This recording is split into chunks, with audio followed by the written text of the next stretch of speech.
Assalamualaikum warahmatullahi wabarakatuh. Selamat bertemu kembali pada penguatan materi pembelajaran terkait listrik, subbab, gaya, dan medan listrik. Kemarin di kelas sudah kita sampaikan tentang materi ini, akan tetapi ada beberapa siswa yang belum paham sehingga perlu rasanya untuk membuatkan video terkait listrik statis, bab, gaya, dan medan listrik untuk memberikan penguatan kembali kepada beberapa orang siswa-siswi yang belum memahami materi tersebut. Uh,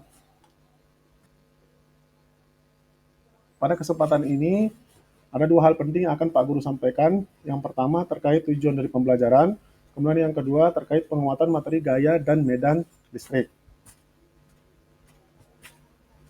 Adapun tujuan pembelajaran pada materi ini adalah peserta didik dapat memformulasikan gaya listrik, kuat medan listrik, flux, potensial listrik, energi potensial listrik, serta penerapannya pada keping sejajar. Akan tetapi pada video kali ini yang akan ditekankan adalah pada gaya listrik dan kuat medan listrik. Perhatikan gambar ilustrasi yang diberikan. Pernahkah kalian melakukan percobaan tersebut? Dan menurut kalian kenapa hal itu bisa terjadi?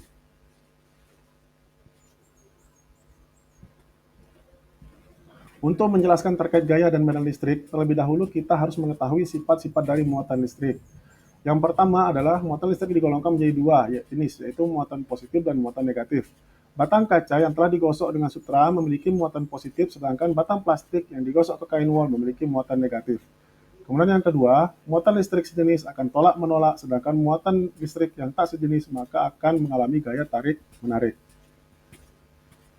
Selanjutnya adalah kita akan mencoba memahami bagaimana formulasi dari gaya listrik yang bekerja pada dua buah muatan yang berinteraksi.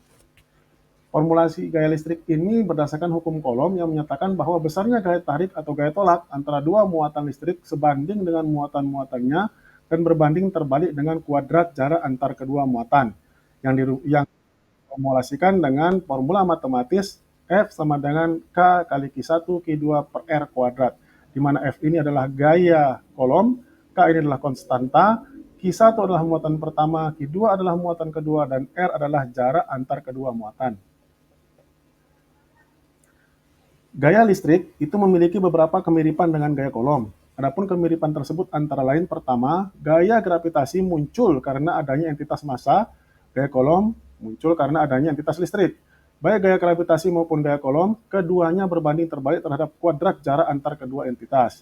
Kemudian yang kedua, jika kedua gaya ini muncul pada interaksi antara dua benda, maka gaya gravitasi selalu jauh lebih kecil daripada gaya Coulomb.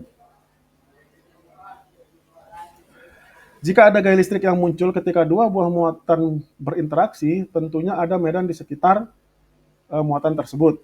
Adapun definisi medan listrik dijelaskan sebagai berikut. Medan listrik didefinisikan sebagai ruang di sekitar muatan listrik sumber di mana muatan listrik lainnya dalam ruang ini akan mengalami gaya Coulomb atau gaya tarik oleh muatan sumber tadi.